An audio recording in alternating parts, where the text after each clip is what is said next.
Hello guys, good morning. Ito, nag-ano tayo, nag-prepare ng pagkain para sa aking mga doggies. Ayan, hindi ko pa nalilinis siya na. Ay, si Ponpon at si Chicken. Bali, lima sila yung pakakainin ko yung nasa labas. May isa ko dito na Kaya lang yung isa yung Belgian Malinois, syempre iba pagkain nun. Medyo sa umaga, pinagsasain ko sila ng siguro mga 1 kilo at kalahati sa kanila lang. Yun ang binibigay ko sa kanila. 1 kilo at kalahati. Para sa mga aso. Kaya piniprepare ko na. Piniprepare ko na pagkain nila.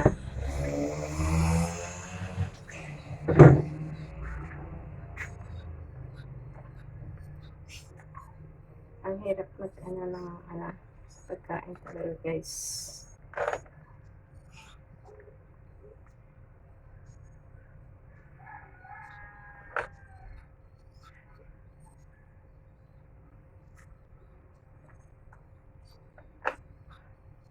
Yung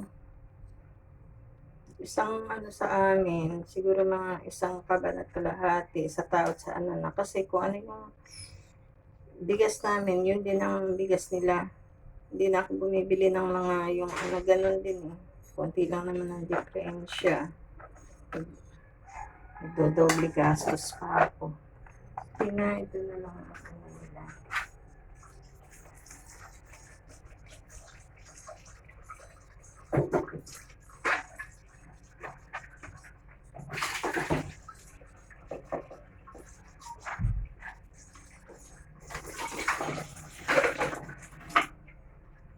Ayan. Kailangan prepare.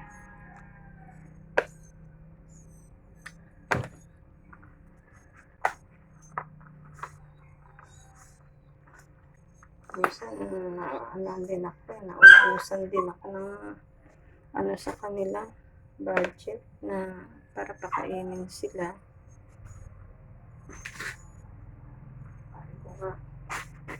Galing hindi ako kumain. Maalaga ako lang.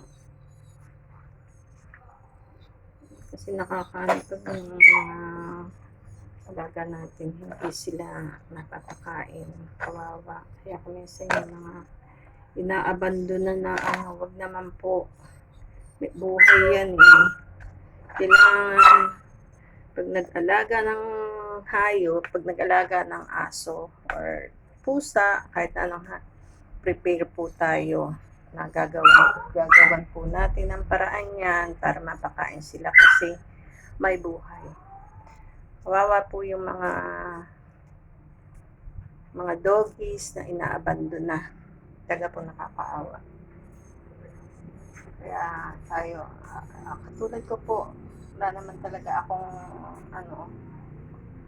na binibigyan lang ako ng naghahanap po sa amin. Kaya po, ito, inaano ko lang din. Sinusurvive ko yung pagkain nila. Dati po, 3 times a day ako magpakain. Pero, dahil minsan nananawa sila. Kaya, ngayon, hindi ko na lang tinapay sa umaga. Tapos, 2 times a day na lang. And guys, pakakainin natin dito yung dalawa ko.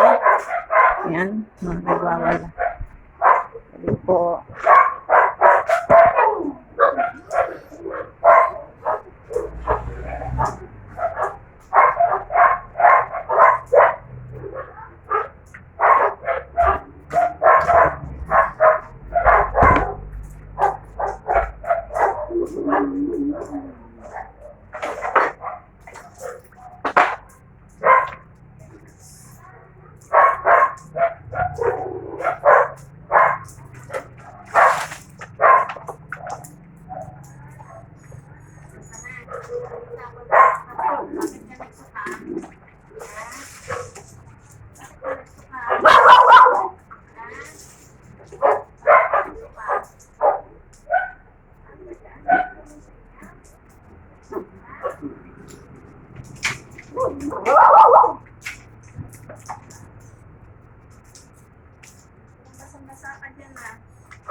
grams.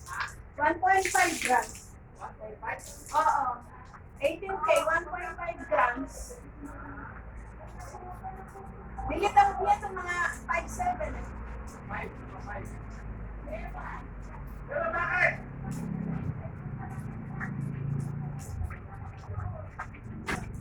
Bakit? Okay guys, tapusin ko lang yung anak ko. Thank you. Please subscribe my YouTube channel, Carmelita Bautista 7251. And God bless you. Thanks. Bye.